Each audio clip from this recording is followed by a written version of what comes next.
Carl, let's look at your aperture images. So what beautiful geodes. How lovely.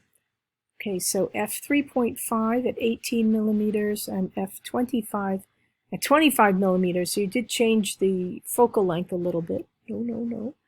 Please don't do that. But beautiful images. And we can certainly see a change in the depth of field between the geodes. So here at f3.5, the geode in the foreground is in focus and the geode in the background obviously is not. And at f25, although the geode in the background is a little bit soft, but that's because you're pretty close to the subject. But the depth of field is much, much greater here than, obviously, than in the image with the aperture at f3.5. So good job. And distance from subject. So the aperture at f5.6 for both and the focal length at 18 millimeters. And the depth of field definitely shallower here when you're close in than when you're further back. And also I think it gives us more of a sense of the relationship between the foreground and the background with the shallower depth of field and coming in closer. Okay, good job. And the change in the focal length of the lens from 55 millimeters, which is normal, down to 18 millimeters, a wider angle of view with the shorter lens. And at f5.6, the depth of field is still somewhat shallow here. And that is in part not only because of the larger aperture, but also because you're closer into the subject. And of course, the depth of field even shallower here with the longer lens. So nice isolation of the subject in this image. Okay, great job. Thanks. Okay, Janet, I hope I'm saying that correctly. So I think you misunderstood the assignment. You made some beautiful images, definitely.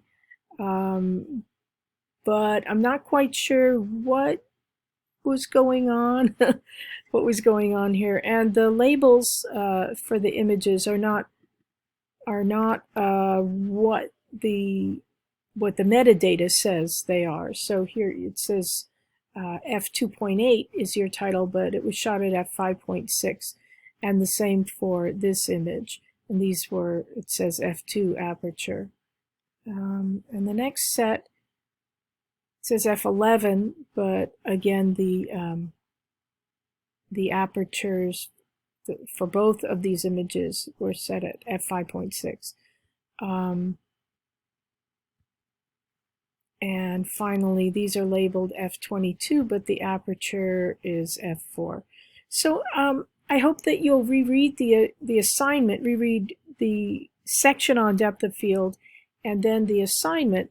The assignment is to shoot to make 3 sets of images, one set for each of the things that affects depth of field, that allows you to change the depth of field: the size of the aperture, the focal length of the lens, and the distance from subject. So I want you to find 3 different situations, which you did, and then change just one of those things in each of the sets of images. Okay, so I hope you will do that, and I look forward to seeing your images. Okay, thanks. Hey, Jennifer,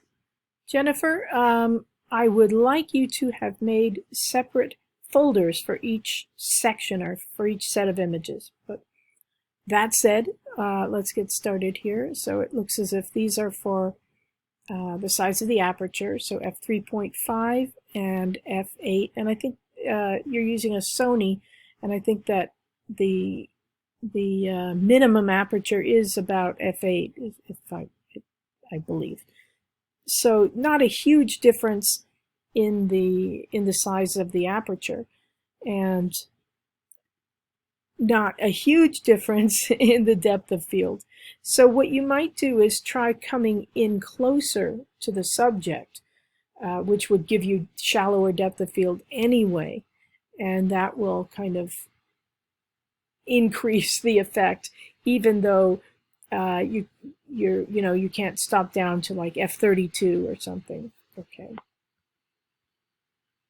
So here we have a change in, looks as if there's a change in the distance. And so further back here at f5, the depth of field is actually relatively great, and that is because the lens is so short. So 4.1, which in 35 millimeter terms is 24 millimeters, so it's a wide-angle lens. And here, coming in closer, the depth of field just hasn't changed very much. And that, again, is because of the wide-angle lens. So if you come in closer, move further back and then come in much closer, then you'll see more of a difference, change in the depth of field. Okay. And finally, a change in the focal length of the lens. And here we're seeing a very nice change in the depth of field. So the first one here at 4.1 millimeters or 24 millimeters, so the wide angle portion of the lens, and the depth of field is quite great.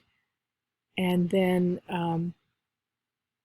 8.84 millimeters or 52 millimeters, which is in the normal range of lenses, and the depth of field is considerably shallower, and you've really isolated the flower and the former flowers very beautifully in this frame. Okay, so up to you if you want to try these again, but you certainly don't have to. And this image, very, very lovely indeed. Okay, thank you, Jennifer.